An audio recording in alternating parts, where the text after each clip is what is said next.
કોલંબસની ધરતી સુવાસિત થઈ રહી છે. ત્યારે હે શ્રાવકજનો, આપ સૌ દૂરથી અને નજદીકથી, કોલંબસથી અને બીજા શહેરથી, સિન્સિનાટીથી એક વ્યાખ્યાનની શ્રુતિ કરવા પધાર્યા છો, તો કોલંબસ જૈન સેન્ટર તરફથી હું રશ્મિકાંત શાહ આપનું હાર્દિક સ્વાગત કરું છું. થોડા વર્ષો પહેલા આ જગ્યાએ મુનિશ્રી ચિત્રભાનુ પધાર્યા હતા અને તેમની જૈન વાણીના શબ્દો આ દિવાલ પર મઢાઈ ગયા છે. એ શબ્દોને સ્પંદન આપવા, એ શબ્દોને જગાવવા આજે આપણી સમક્ષ એક મહોદય પધાર્યા છે અને તેમનું વ્યાખ્યાન સાંભળવા આપ સૌ ઉપસ્થિત થયા છો, તો એ અમારું એક ગર્વ છે. નમો રિહંતાણમ, નમો સિદ્ધાણમ, નમો આર્યાણમ. આ એક સ્તોત્ર છે, એક સ્તુતિ છે, એક શ્લોક છે, એક નવકાર મંત્ર છે, જેનું રટણ કરવાથી મોક્ષનો માર્ગ કદાચ મળી શકે છે, જોઈ શકાય છે. તેનો અર્થ, તેનો ભાવાર્થ, તેનું વિશ્લેષણ ઘણી જગ્યાએ વાંચવા મળે છે, સાંભળવા મળે છે. તેની સ્તુતિ અરિહંત ભગવાને પણ કરી હતી, આપણે પણ કરીએ છીએ અને સાધુ સંતો પણ કરે છે.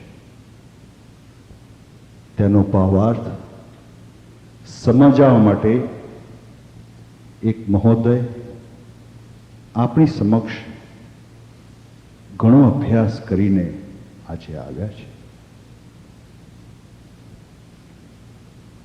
તો આપણે એમની ઓળખ કરવી, જાણવી જરૂરી પણ છે.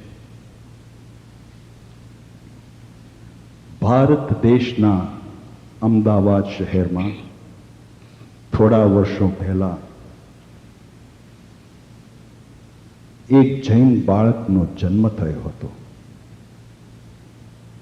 બાળપણથી જ જૈન સંસ્કાર, પાઠશાળા, દેરાસર, સાધુ સંતોનો સમાગમ એ તો એક એમનું શિક્ષણ જ હતું. અભ્યાસમાં તલ્લીન થઈ ઇકોનોમિક્સમાં ડોક્ટરેટ ડિગ્રી પ્રાપ્ત કરી, કાયદામાં માસ્ટર ડિગ્રી પણ પ્રાપ્ત કરી અને 25 વર્ષ સુધી અમદાવાદની બેંકમાં આદર્શ સેવા આપી. આ દરમિયાન જૈન શાસ્ત્રનો અભ્યાસ તો એક એમનું રટણ હતું. ત્યાર પછી આજીવિકાના વિકાસ માટે અમેરિકામાં પધાર્યા. પત્ની અરુણાબેન, પુત્રો અને પૌત્રો સાથે એક જ ઘરમાં રહે છે. તે ઘણી આનંદદાયક વસ્તુ છે. પરંતુ આ દરમિયાન જૈન શાસ્ત્રનો અભ્યાસ, તત્વસૂત્ર, નવસ્મરણ, પૂજા અને એવા અનંત શાસ્ત્રોનો અભ્યાસ કર્યો અને અભ્યાસ એનું જ્ઞાન લઈ અમેરિકા અને કેનેડાના જુદા શહેરોમાં જઈને તે જ્ઞાનની લાણી વિના મૂલ્ય કરી. 2 અઠવાડિયા પહેલા જ યુનોમાં મહાવીર જૈન કલ્યાણક વિશે તેમને વ્યાખ્યાન આપ્યું હતું અંગ્રેજીમાં. આચરણ વગરનું ભાષણ નકામું જ હોય છે તે તેમને સ્વીકાર્યું હતું અને પોતાના જીવનમાં અહિંસા, અપરિગ્રહ, પ્રેમ અને ક્ષમાનો માર્ગ કાયમ ચાલુ જ રાખ્યો હતો. આવી વ્યક્તિને, આવા મહોદયને એવોર્ડ કોણ ના આપે? પરંતુ કોઈ પણ જાતનો એવોર્ડ ન લેવો તે એમનો એક સિદ્ધાંત હતો અને સિદ્ધાંત છે પણ. આ જે વ્યક્તિ છે, જે મહોદય છે, જે સ્નેહી છે, અભ્યાસી છે, જે શાસ્ત્રી છે,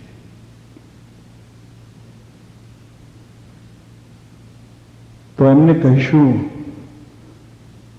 આપ તો મન મૂકીને વરસ્યા અને અમે તો દિલ મૂકીને તરસ્યા છીએ. ચંદાની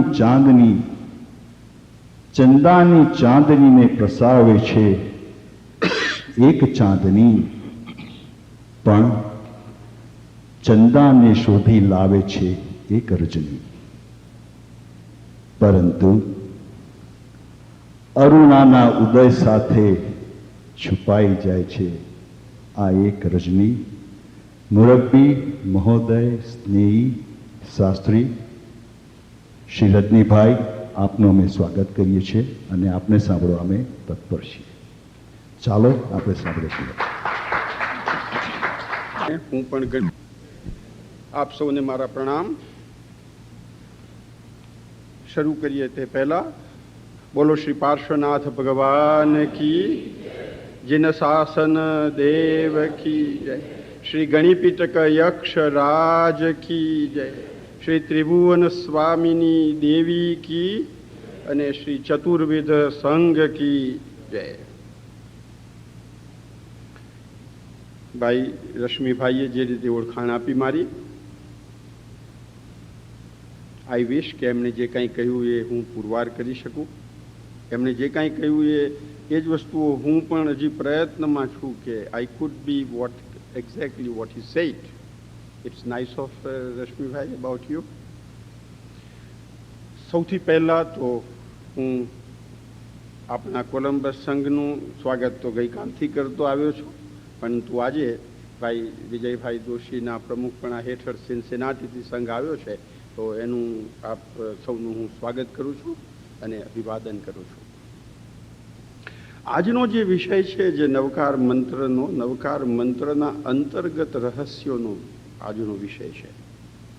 નવકાર મંત્રની વાતમાં ભાઈ શ્રી તનસુખભાઈ અને સુरेंद्रभाई साथे बात थी कि कुछ हिंदी में भी बोल लीजिए. बात मैंने उनको भी बहुत स्पष्ट विजय भाई बता दी थी कि वैसे तो मैं अहमदाबादी हूँ. अहमदाबादी की वैसे भी हिंदी कोई अच्छी तो होती ही नहीं है, क्योंकि इतना मुहावरा नहीं होता है हिंदी भाषा का या तो परिभाषा का, प्रयोग का. तो मैंने उनसे तो क्षमा मांग ली थी, मगर जो भी दूसरे भी हैं जो हिंदी ही जानते हैं और मैं शायद कोई कुछ बात हिंदी में बोल लूँ और मुहावरा न होने की वजह से कुछ गलतियां हो जाए तो मैं पहले से ही आपका क्षमा प्रार्थी हूँ. तो आज की जो बात कहनी है, ये नवकार मंत्र की कोई कहानियां लेके मैं नहीं आया. वैसे तो हम जानते हैं कि नवकार मंत्र गिना ये प्रभाव हुआ, नवकार मंत्र में ये प्रभाव हुआ. नवकार मंत्र के तो कई कई चमत्कार हैं. भूज में धरतीकंप हुआ तो उसमें भी कितने सारे नवकार मंत्र के प्रभाव हैं कि अहमदाबाद में भी वो पूरा अपार्टमेंट कॉम्प्लेक्स गिर गया, एक ही आदमी बच गया। वो बोला क्यों बचा? तो बोला नवकार गिन लिया था, बस मैं बच गया।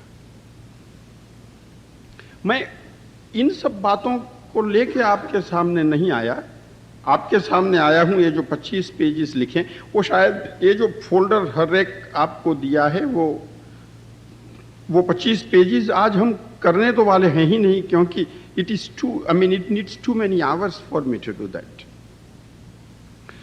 तो उसमें जो मुख्य मुख्य पेजेस हैं, प्रमुख प्रमुख जो बातें हैं, वो ही कहूंगा। और फिर आपको हर एक के लिए एक दिया है, तो आप पढ़ते रहिए और घर जाके भी उसका अभ्यास कीजिए। कोई भी क्वेश्चन हो तो you can always ask me.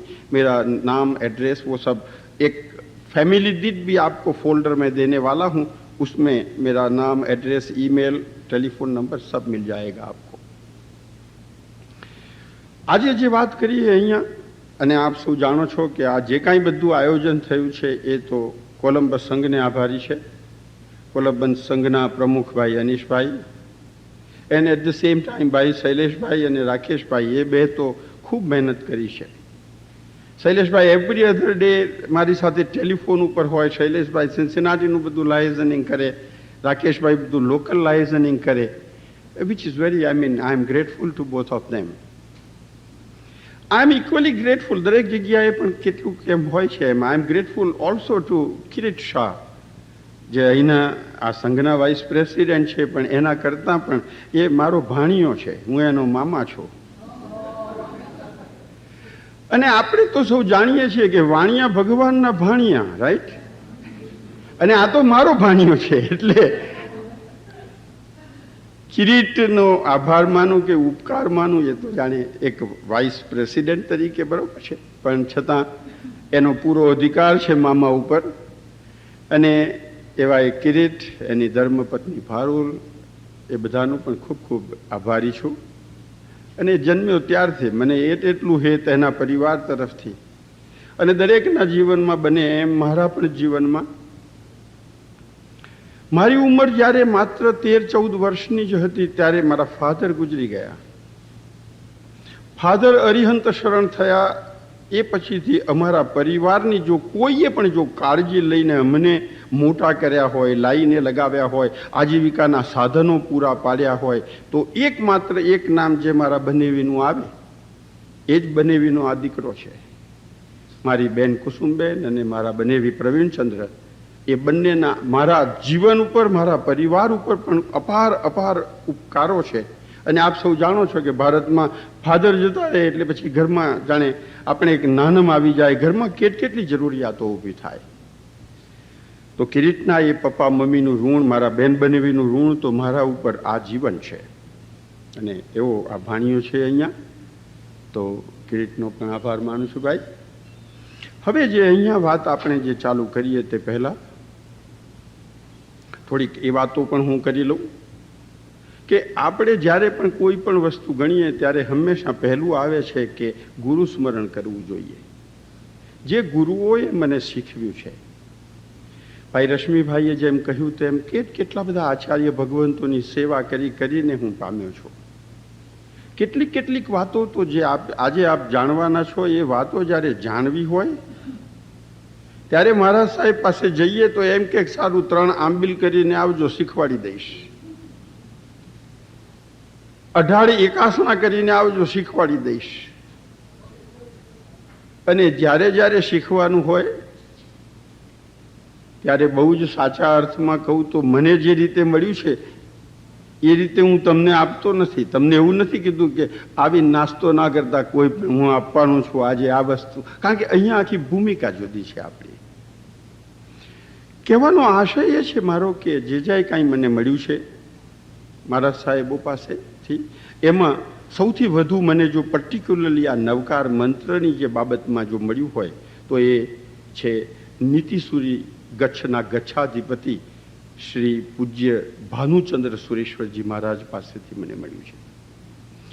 નમસ્કાર મહામંત્ર એમની પાસે હું 8 વર્ષ ભણેલો, અને નમસ્કાર મહામંત્ર 8 વર્ષ જે ભણેલો એમાં જે ગ્રંથો ભણેલો એના થોડાક આપને નામ આપું કે જેથી આપને ખ્યાલ આવે। અને નવકારમાં 2 માણસ, 2 વ્યક્તિ, 2 પૂજ્ય વ્યક્તિ છે। એક છે એક મેં જે કહ્યું તે પૂજ્ય ભાનુચંદ્ર સુરેશ્વરજી કે જે મંત્ર યંત્રના ખૂબ નિષ્ણાત ગણાતા, અને બીજું નામ છે પન્યાસજી ભદ્રંકર વિજયજી. પન્યાસજીનું નામ જ નવકારવાળા મહારાજ. ભદ્રંકર વિજયજી, રશ્મિભાઈ, 2-3-4 એ નામના 2-3-4 સાધુ થયા છે, પણ કોઈને પણ એ પન્યાસની વાત કરવી હોય તો કે કયા ભદ્રંકર વિજયજી? નવકારવાળા ભદ્રંકર વિજયજી, એમનું નામ જ નવકારવાળા. ખૂબ નામ એમનું પણ છે, એમના થકી પણ હું ખૂબ પામ્યો છું, અને ભદ્રંકર અને ભાનુચંદ્ર સુરી થકી પણ હું ખૂબ પામ્યો છું. જે ગ્રંથો આની બાબતમાં હું ભણ્યો છું, એમાં એક ભણ્યો છું ગ્રંથના નામ એટલા માટે કે કોઈક વાર આવા ગ્રંથના નામો પણ આપને ઉપકારી થઈ પડે. એમાં પહેલો ગ્રંથ જે ભણેલો એ મંત્ર યંત્ર રાજ રહસ્ય નામનો ગ્રંથ ભણેલો, પછી મંત્ર ચિંતામણી ભણ્યો, પછી મંત્ર દિવાકર ભણ્યો, પછી જયસિંહ તિલક સુરેશ્વરજીનું ધમ્મો વયસ માલા નામનો ગ્રંથ ભણ્યો. એ પછીથી નમસ્કાર પંજિકા, નમસ્કાર ફલિકા, નમસ્કાર મહાત્મ્ય, પછી નમસ્કાર દોહન, નમસ્કાર મીમાંસા, મહાનિષિદ્ધ સ્તોત્ર, વૃદ્ધ નમસ્કાર સ્તોત્ર, બૃહદ નમસ્કાર સ્તોત્ર, અને છેલ્લે એક યશો વિજયજી મહારાજ સાહેબે પંચ પરમેષ્ઠી ગીતા. તો પંચ પરમેષ્ઠી ગીતાનો પણ મેં અભ્યાસ કરેલો કે જેમાં આ બધું પંચ પરમેષ્ઠીનું કેટલું બધું ઘણું લખાણ લખેલું છે. આ બધા ગ્રંથો ભણતા મેં જેમ કહ્યું તેમ it took me 8 years, અને તમને એક કેપ્સ્યુલ ફોર્મમાં આજે 4 કલાક 5 કલાકમાં આપી દેવાનું છું. Not that I will be able to give you everything of it, but even then તમને થોડોક સાર, થોડીક હાઇલાઇટ્સ જોઈશું. ક્વેશ્ચન્સ આન્સર્સનો પણ સમય રાખીશું આપણે. સાથે જે ફોલ્ડર આપવામાં આવશે તમને દરેકને, ફેમિલી દીઠ એક ફોલ્ડર છે, એ ફોલ્ડરમાં એક વાસકશેપની ડબ્બી પણ દરેક ફેમિલી માટે લાવ્યો છું. એ વાસકશેપની જે ડબ્બી છે એ અત્યારે એક ગચ્છાધિપતિ છે, જે રામચંદ્ર સુરેશ્વરજી એમનું નામ છે. રામસુરી મહારાજ ડેલાવાળા એવું કહેવાય છે, અને રામસુરી મહારાજ ડેલાવાળા જે છે એમનો પણ અમારા પરિવાર ઉપર ખૂબ ખૂબ ઉપકાર છે. વર્ષમાં 1-2 વખત તો એ અમારા ઘરે પણ પગલાં કરે, એટલો બધો અમારા પરિવાર પ્રત્યે ભાવ છે અમદાવાદમાં. અને અત્યારે તો મારા સાહેબ રાજસ્થાનમાં છે. મને એવરી વીક હું એમની ખ્યાલ રાખું કે ક્યાં ક્યાં વિહાર કરીને ક્યાં ક્યાં ગયા છે, તો એમની પાસેથી મેં વાસકશેપ મગાવેલો, અને આ બધી ડબ્બીઓ ભરી અને આપ સૌ પરિવાર માટે એક લઈ આવ્યો છું. વાસકશેપનો શું ઉપયોગ કરવો? તો સારા પ્રસંગે, માઠા પ્રસંગે, મન ઉદાસ હોય તોય ઉપયોગ થાય, અને મન પ્રફુલ્લિત હોય તોય ઉપયોગ થાય. પણ આ ઉપયોગમાં એવો છે કે જાતે એ કામ કરીને ચપટી લેવાની, જાતે નવકાર ગણવાનો, અને પછી આપણે આપણા માથા ઉપર મૂકવાનો. આ શબ્દ જ વાસકશેપ છે. વાસ એટલે વાસ, ગુણોનો વાસ, અને ક્ષેપ એટલે મૂકવું. તો વાસ અને મૂકવું. મહારાજ સાહેબો જ્યારે આપણને નાખે ત્યારે એમના ગુણોનો વાસ આપણામાં મૂકે છે. હવે આપણે બધા પરસ્પર એકબીજાને હસબન્ડ વાઈફ મૂકવા જાય તો એમાં ગુણોનો વાસ કરતા અવગુણોનો વાસ વધારે આવે, રાઈટ? માટે કોઈ પરસ્પર મૂકવા નહીં, આપણે જાતે જ લેવો, જાતે જ ગણીને મૂકી દેવાનો, એવો આ વાસકશેપનો ઉપયોગ છે. કોઈક વાર નાનો દીકરો હોય ને હવે નાનો એકદમ 1 વર્ષના બાબાને કેવી રીતે કરવું, એવા બેન પ્રશ્નો આવે પછી તો એમાં નાખવો, એટલો ઉપયોગ છૂટ રાખવી. પણ આનો ઉપયોગ આવી રીતનો છે. હવે જે મેં અહીંયા જે વાત કરી તો એ બંને ગુરુના ઉપકારના સ્મરણની સાથે હું ગુરુ ભગવંતની જે સ્તુતિ બોલાવું એ રીતે આપ બોલજો. અખંડ નિર્મળ જય સંયમ જેનું,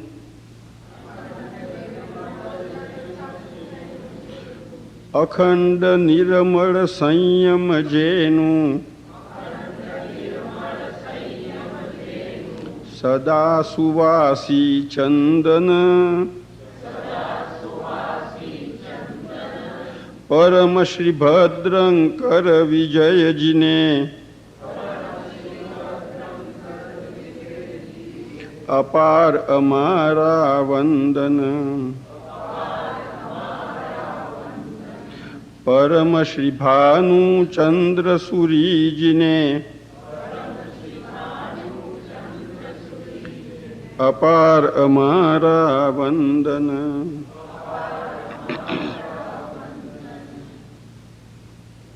વિષયની શરૂઆતમાં મેં કહ્યું, પહેલા આપણે જય બોલાવી, પાર્શ્વનાથ ભગવાનની જય બોલાવી. આપણે સૌ પણ જાણીએ છીએ કે પાર્શ્વનાથ ભગવાન પ્રત્યે પ્રીતિ આપણને હંમેશા હોય છે. કોઈ પણને તમે પૂછો તો पार्श्वनाथ भगवान की प्रीति ही इज ऑलवेज एक्सेलेंट. विजय भाई, पार्श्वनाथ के प्रति हमारा हमेशा आदर ज्यादा ही रहा है.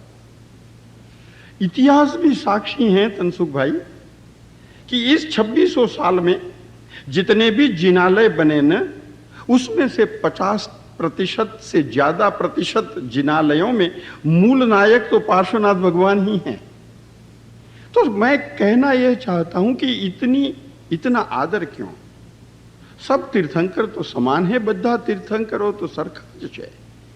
और सरखा बधा तीर्थंकरों हमने माटे स्पेशियल केम छे एना 5 कारण छे आपણા શાસ્ત્રમાં. 5 कारण एवा छे कि जेने कारणे पार्श्वनाथ भगवाननी प्रीतिનું level is always excellent, it's always on the higher side. ये 5 कारणમાં પહેલું કારણ એ છે, દરેક તીર્થંકર ભગવંત જ્યારે પણ તીર્થંકર નામ કર્મ બાંધે છે ત્યારે હંમેશા સાધુના ભવમાં હોય ત્યારે બાંધે. दाखला तरीके महावीर स्वामी ने तीर्थंकर नाम कर्म का जब बंद किया तब वो नंदन मुनि के भव में थे. तो मुनि में एटले साधु होय त्यारे ये तीर्थंकर बनवानुं काम, तीर्थंकर बनवानुं गोत्र कर्म बांधे छे. एक पार्श्वनाथ भगवान is the only exception in all 24 तीर्थंकर. एमणे मुनिपणामां नथी बांध्युं, एमणे महाविदेह क्षेत्रमां जगन्नाथ नामना तीर्थंकरना शासનમાં એક કનક બાહુ નામે ચક્રવર્તી હતા, ચક્રવર્તીપણામાં એમણે તીર્થંકર નામ કર્મ બાંધ્યું છે. હવે જ્યારે રશ્મિભાઈ ચક્રવર્તી હોય, કર્મથી ચક્રવર્તી બન્યા અને એ વખતે ધર્મથી ચક્રવર્તી એવા તીર્થંકર બનવાનું જ્યારે એ નામ કર્મ બાંધે તો બીજા બધા તીર્થંકરોના કરતા એમનું નામ કર્મ હંમેશા ઊંચું હોય એ બહુ સ્વાભાવિક છે. આ એક જ અપવાદ પાર્શ્વનાથ ભગવાનનો, બીજા કોઈનો અપવાદ નથી. બીજી વાત પાર્શ્વનાથ ભગવાનમાં એવી છે કે દરેક તીર્થંકર ભગવાન જ્યારે દીક્ષા લે છે ત્યારે દીક્ષા લોકાંતિક દેવો આવે ને કે ભગવાન આપ દીક્ષા લો, તીર્થને પ્રવર્તાવો, એટલે એ તીर्थને प्रवर्तावे. एक पार्श्वनाथ भगवान की ही एक्सेप्शन है इन ऑल 24 तीर्थंकर कि इन्होंने जब दीक्षा ली तब उनके आगे जो तीर्थंकर हुए थे, तो पार्श्वनाथ के पहले कौन हुए थे? तो नेमिनाथ जी. तो वो भी हम स्टोरी तो जानते ही हैं कि नेम की वर यात्रा चलती हैं और फिर वो वर यात्रा वापिस आती हैं, उनकी बारात वापिस आती हैं, क्योंकि वो राजुल के साथ शादी नहीं होती है. कारण तो हम सब जानते हैं. तो नेम राजुल की वो जो बारात उनकी जो वापिस जाती हैं उसका एक चित्र पार्श्वनाथ भगवान के महल में था. तो यशवसेन राजा जो पार्श्वनाथ भगवान के पिताजी हैं, उनके रूम में ये जो चित्र था कि अगले तीर्थंकर की ये जान उनकी बारात थी, वो बारात वापिस गई. तो वो चित्र देखने के बाद पार्श्वनाथ भगवान को दीक्षा लेने का उसको निमित्त वहीं से मिला. ऐसा कभी कोई तीर्थंकर में नहीं हुआ है. So this is also an exception. तीजी बात करिए तो 5 कल्याणक होते हैं. 5 कल्याणक थाय छे. एमां च्यवन कल्याणक, जन्म कल्याणक, दीक्षा कल्याणक, केवल ज्ञान कल्याणक અને નિર્વાણ કલ્યાણક. આ 5 કલ્યાણક જુદી જુદી તિથિએ થાય. બરોબર ને બેન? હવે જુદી જુદી તિથિએ થાય એટલે જુદા જુદા નક્ષત્રમાં આવે, જુદા જુદા વાર આવે. પંચાંગ શબ્દ સાંભળ્યો છે ને આપણે? પંચાંગ કેમ કહીએ છીએ? 5 અંગ ભેગા થાય એને પંચાંગ કહેવાય. 5 અંગ કયા કયા? એક તિથિ, એક વાર, એક નક્ષત્ર, એક યોગ અને 5 કરણ. तो तिथि, वार, नक्षत्र, योग ने करण आ 5 अंग भेगा थाय. एमां जे नक्षत्र आवे ए नक्षत्र जुदी जुदी तिथिओए जुदा जुदा कल्याणक थाय, माटे नक्षत्र पण जुदा जुदा आवे. तो सुरेंद्र भाई जी, ये जो 24 तीर्थंकर हुए हैं हर एक उनके कल्याणक में अलग अलग नक्षत्र ही हुए हैं, एक्सेप्ट पार्श्वनाथ भगवान।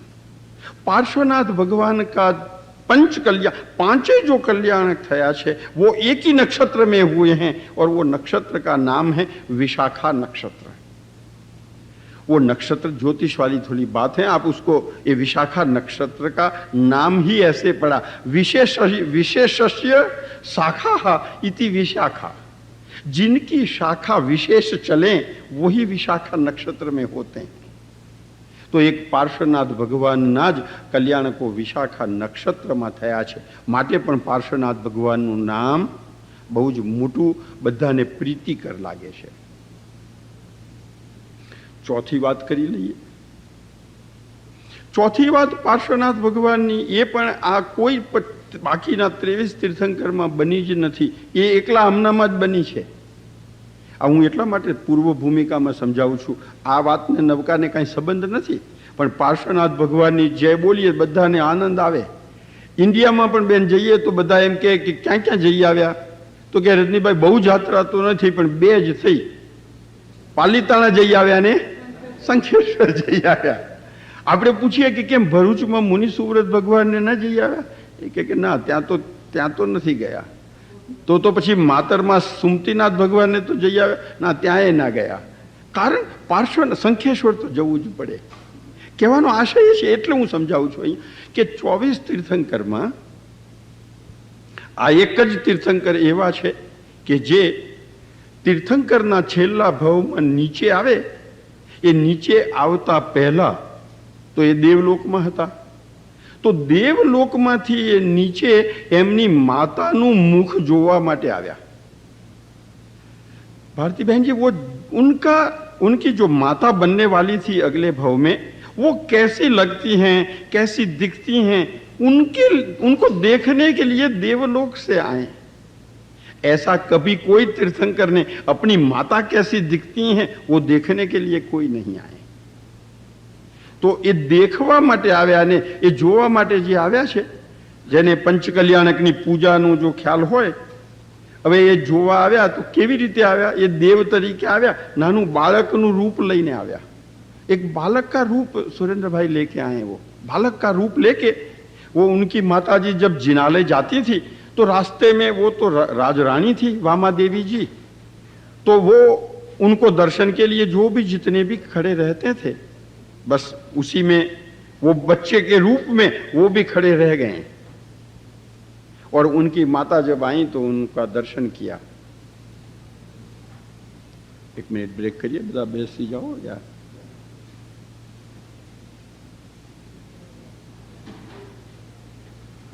બેસી જાઓ બધાને પોતપોતાની। પંચકલ્યાણકની પૂજામાં એવો શબ્દ પણ આવે છે કે બાળ રૂપે સુરતિહા જનની મુખ જોવતા આવે છે ને, એ પંચકલ્યાણકની પૂજામાં પાર્શ્વનાથ ભગવાનમાં બાળ રૂપે સુરતિહા, સુર એટલે દેવ, દેવ બાળ રૂપે આવ્યા।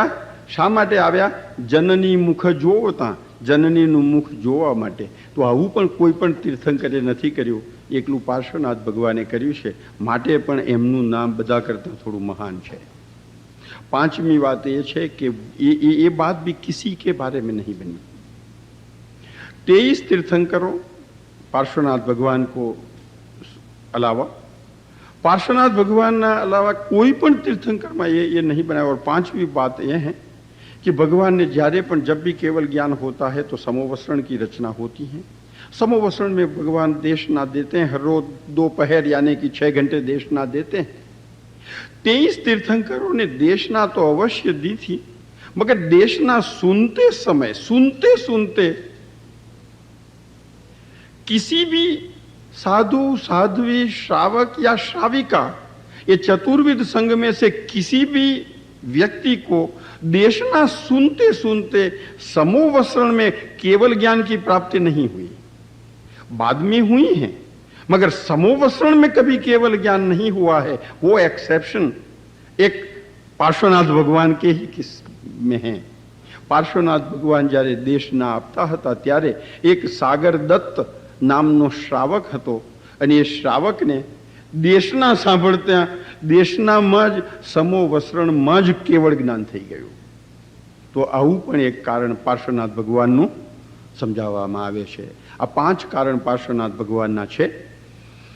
હવે જે વાત કરીએ આપણે નવકારની વાત શરૂ કરીએ તે પહેલાં આજથી 2000 વર્ષ પહેલાં એક સિદ્ધસેન દિવાકર સુરી મહારાજ સાહેબ થઈ ગયા. સિદ્ધસેન દિવાકર સુરી મહારાજ સાહેબ કે જેમણે નમોરથ સિદ્ધાચાર્યોપાધ્યાય સર્વ સાધુભ્ય એમણે રચેલો. આવા એ સિદ્ધસેન દિવાકર સુરી મહારાજે નમસ્કાર મહાત્મ્ય એનું મહત્વ એના ઉપર એક ગ્રંથ લખ્યો છે. અને એમાં તો એમણે એમ પણ કહ્યું છે કે નમસ્કારની જે ક્રિયા છે એ પુણ્યરૂપી શરીરને જન્મ આપે છે. આપણું જે શરીર છે આ શરીર ઔદારિક છે, પણ જે પુણ્યરૂપી શરીર છે તો નમસ્કારની ક્રિયા પુણ્યરૂપી શરીરને એ જન્મ આપે છે.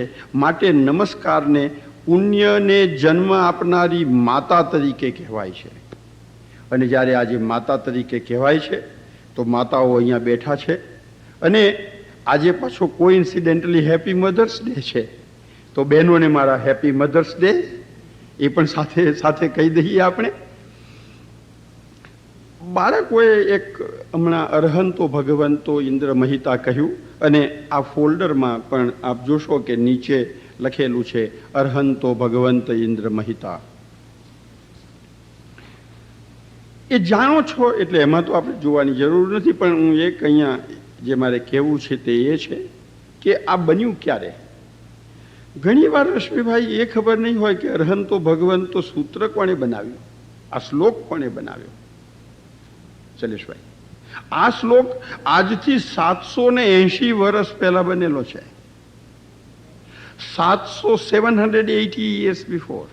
780 વર્ષ પહેલા એક જિનેશ્વર સુરી નામના આચાર્ય ભગવંત પાટણમાં વિહાર કરીને જતા હતા. જે કોઈ પાટણના હોય, કોઈ પાટણનું છે અહીંયા? Yes, okay, very good.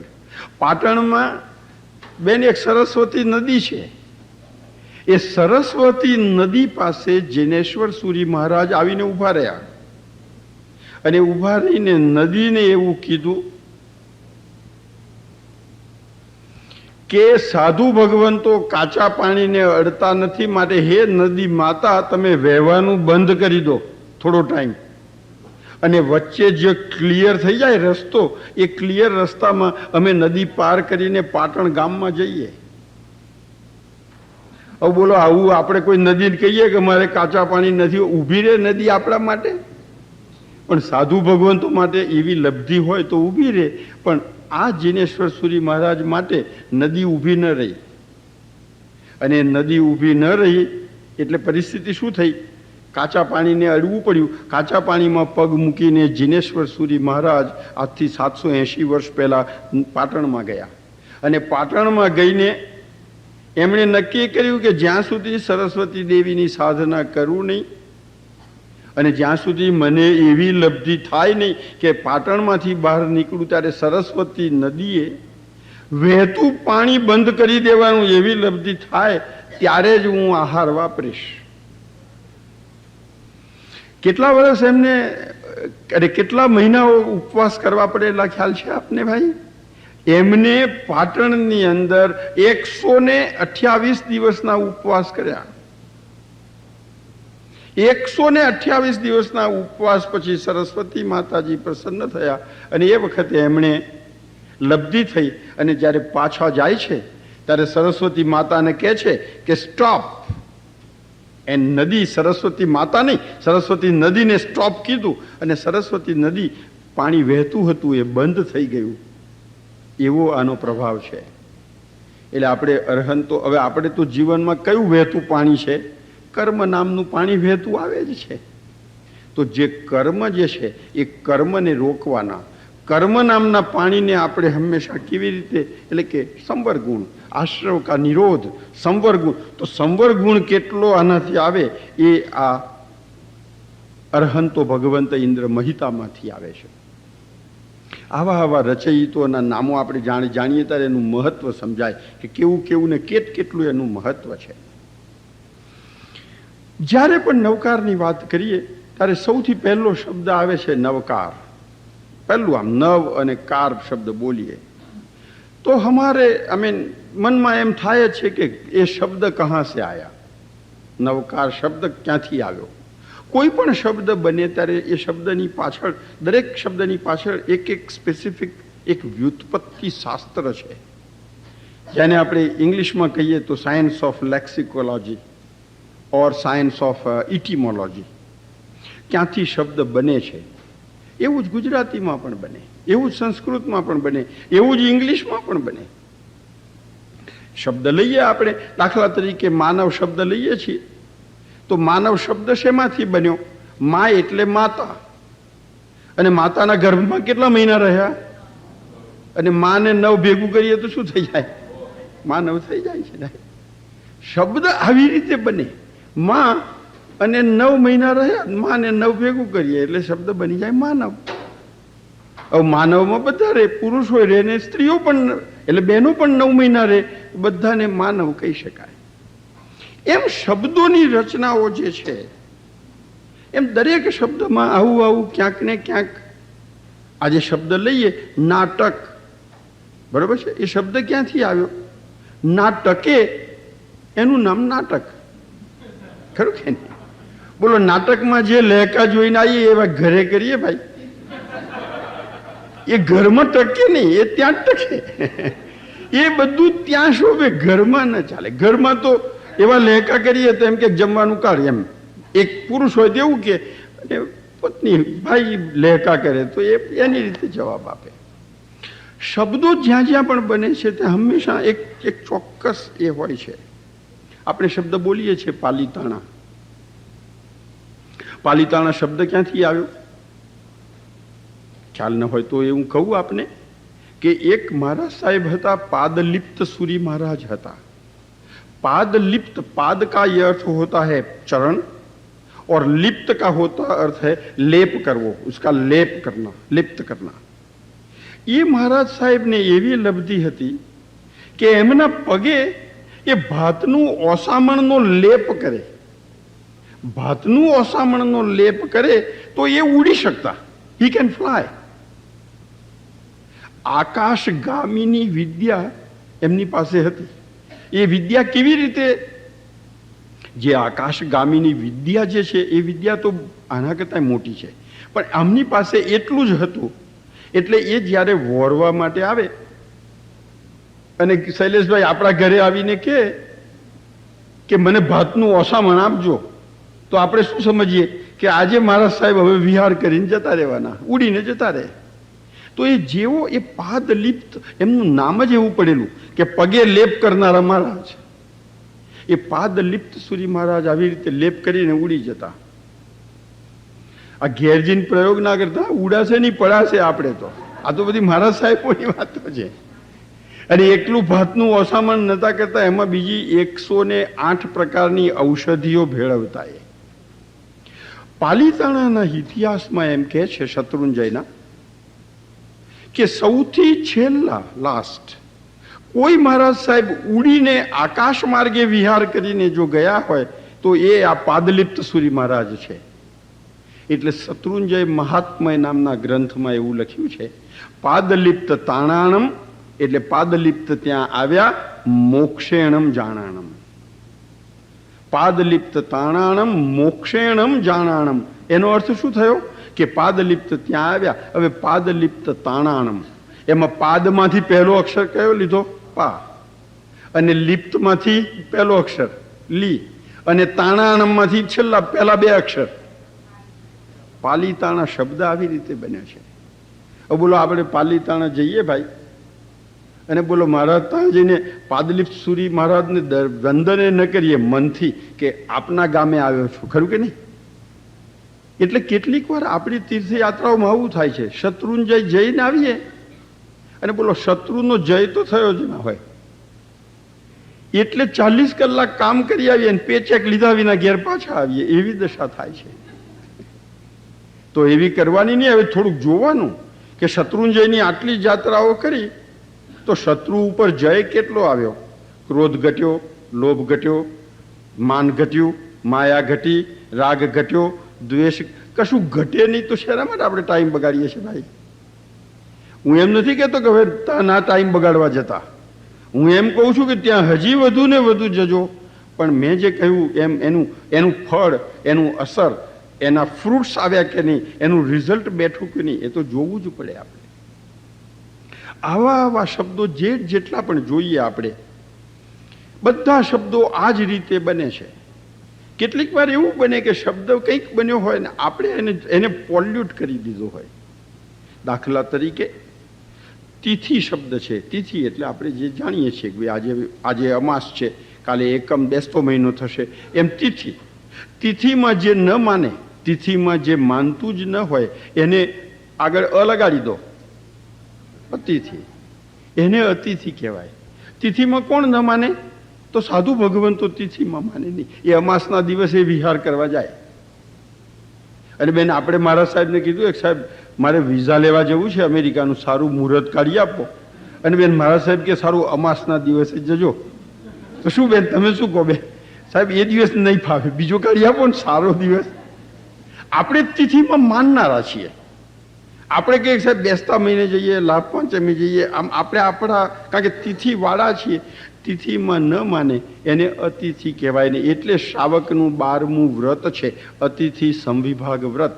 એ અતિથિ સંવિભાગ એટલે સાધુ ભગવંતને કંઈક વોરાવીએ એમાં એ વ્રત સમાયેલું છે. હવે આ જ શબ્દને આપણે કેવો કરી દીધો છે? આપણા ઘેર કોઈ પણ કહ્યા વિના આવી જાય એને કહીએ છીએ કે તમે તો એકદમ અતિથિ છો. બોલો, એમને અતિથિ કહેવાય? પણ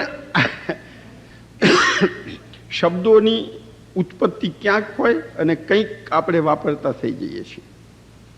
ઇંગ્લિશમાં પણ આવી બધી ઉત્પત્તિઓ હોય છે. ઇંગ્લિશમાં શબ્દો થોડા એક બે લઈને વિષય ઉપર આપણે ચાલીએ. ઇંગ્લિશમાં દાખલા તરીકે એક આપણે કહીએ છીએ કે 1 LB, 1 પાઉન્ડ. પાઉન્ડ જ્યારે પણ જોઈએ ભાઈ ત્યારે LB જ લખેલું હોય, રાઈટ? અને પાઉન્ડના સ્પેલિંગમાં વિજયભાઈ કભી POUND में L और B तो आते ही नहीं. કોઈ દિવસ એવો વિચાર કર્યો કે આ ક્યાંથી આવ્યું હશે? હવે એ જે ડિક્શનરી જે બનાવનારા છે, આ અંગ્રેજી ભાષાની ઉત્પત્તિ કરનારા છે, આ અંગ્રેજી ભાષાની ઉત્પત્તિનું પણ એક આખું લેક્સિકોગ્રાફી સાયન્સ છે. And it is not that I have studied that science, but I got exposed to that science while I was delivering a few lectures in Italy. I was delivering lectures based on the research that I did in economics, and I was delivering lectures to European Economics Conference in Rome. વીકેન્ડમાં તો શું કરો? હું તો શું કહેવાય કે 24 પાકા કરવાવાળો, ઉકાળેલું પાણી પીએ, કંદમૂળ ન ખાવ. એટલે ખાવાનું તો કશું હોય જ નહીં. જેટલું ઘરેથી ઇન્ડિયાથી લઈ ગયેલો ખાખરાનો ડબ્બો ચલાવી રાખવું એનાથી. Every weekend I use to go to Vatican library. અને વેટિકનમાં લેક્સિકોગ્રાફી માટે દે હેવ 2 floors. એટલી books. They have 39 millions of books in Vatican library. અને લેક્સિકોગ્રાફીમાં આ બધું લખેલું કે આ ડિક્શનરી બનાવનારાઓએ આ LB ક્યાંથી લીધું? તો કે ઝોડિયાક સાઇનમાંથી લીધું. ઇફ યુ ઝોડિયાક સાઇન કઈ છે કે જેમાં LB આવે? લિબ્રા. અને લિબ્રાનું સાઇન ઓફ લિબ્રા કયું છે? Weighing scale. તો આ વેઇટ જ છે ને 1 પાઉન્ડે. સો 1 unit of that weighing scale is 1 libra. That's 1 LB. That's 1 pound. So I do not intend to go into all those now. કે હવે બીજું મેં શું પણ વાત આપણી છે આ તો હું સમજાવું છું. દરેક શબ્દની પાછળ એક ને એક ઇતિહાસ હોય છે. શબ્દ બોલીએ છીએ ફેમિલી, રાઈટ? હવે ફેમિલીમાં FAMILY બોલીએ છીએ, પણ એ શબ્દ ક્યાંથી આવ્યો? F stands for father, A stands for and, M stands for mother, I stands for I, L stands for love, and Y stands for you. So father and mother, I love you. દરેકનો પહેલો અક્ષર કરો તો કયો થાય શબ્દ? Family. આને family કહેવાય. આપણે ફાધર્સ ડે મધર્સ ડે ઉજવીએ અને બાળકો દૂર દૂર હોય એને ફેમિલી ના કહેવાય. અહીંયા એમ કહે છે કે ફેમિલીનો અર્થ જ આ છે. ફેમિલી વેલ્યુઝની વાતો કરીએ, પણ ફાધર એન્ડ મધર ઘણીવાર આપણે પણ જાણીએ છીએ કે, અને દરેકને, મને મારી જોબમાં પણ, હું પણ જોબ કરું છું ન્યૂજર્સીમાં એક બેંક છે, એ બેંકમાં સિનિયર વાઇસ પ્રેસિડેન્ટ છું, કોમર્શિયલ મોર્ગેજ ડિપાર્ટમેન્ટનો હેડ ઓફ ધી ડિપાર્ટમેન્ટ છું. તો ત્યાં પણ બધા જ્યારે હું નીકળ્યો અહીંયા ગઈકાલે પરમ દિવસે આવવા માટે, બધા હેપી મધર્સ ડે ને હેપી, જે બધા અમારી સેક્રેટરીને કહેવું પડે કે ભાઈ હેપી મધર્સ ડે, એટલે એ મને પણ પૂછે કે તમારે પણ do you celebrate happy mothers Day? મેં કહ્યું અમારે તો મધર જોડે જ હોય, ક્યાંય જાય જ નહીં, હવે every day happy mothers day હોય છે. કારણ કે we know how that family word has come up, right? તો આવું જ્યારે આપણે જોઈએ બધા શબ્દોની વાતોમાં, એક શબ્દની એક વાતમાં આમ ધેર ઇઝ ઓલવેઝ, પણ કેટલીક વાર શું છે કે we have not paid enough attention to it.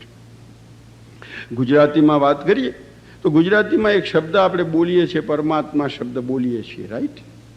હવે હું તમે એ જુઓ કે પરમાત્મા શબ્દ લખીએ, એને આપણે અંકાક્ષરમાં, આંકડામાં ફેરવવો હોય, આંકડામાં શબ્દને આંકડામાં ફેરવવો હોય તો બોલો આપણે કેવી રીતે ફેરવીએ? દાખલા તરીકે પરમાત્માનો પ લખ્યો હોય ભાઈ, તો 5 જેવો લાગે કે ન લાગે? બરોબર. હવે બોલો ર કોના જેવો લાગે બેન?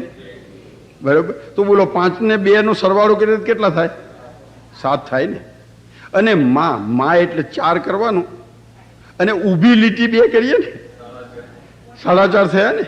તો બોલો 5 ને 2 7, 7 ને 4.5 કેટલા થયા? 11.5. અને ત અડધો કર્યો કોના જેવો લાગે? 8 જેવો. તો 11.5 ને 8 કેટલા? 19.5. બરોબર છે. અને માં 4.5, 19.5 માં 4.5 ઉમેરીએ તો કેટલા થાય? 24 તીર્થંકર. બોલો પરમાત્માનો સરવાળો જ 24 તીર્થંકરનો છે. अब परमात्मा शब्द बोलता है पण सरवाळो 24 થાય છે એ ખ્યાલ ના હોય આપણને. કહેવાનું મારું જે આશય એ છે કે આવી ઝીણી વાતો પ્રત્યે ધ્યાન દોરીએ તો આપણને એમ લાગે કેટલી શ્રદ્ધા વધે આપણી. આપણે 1:30 વાગ્યા સુધી ચાલવાના છીએ, અને 1:30 વાગ્યા સુધી ચાલવાના છીએ એટલે હવે અહીંયાથી નવકારનું આપણે શરૂ કરીએ છીએ. થોડીક આ પૂર્વ ભૂમિકા કહી અને નવકારનું ચાલુ કરીએ. 1:30 વાગ્યા સુધી કોઈને કાંઈ ખાવાનું મળવાનું છે નહીં, કારણ કે ખાવાનું આવવાનું જ નથી એવું કહી દીધું છે રશ્મિભાઈએ, right ને? તો 1:30 વાગ્યા સુધી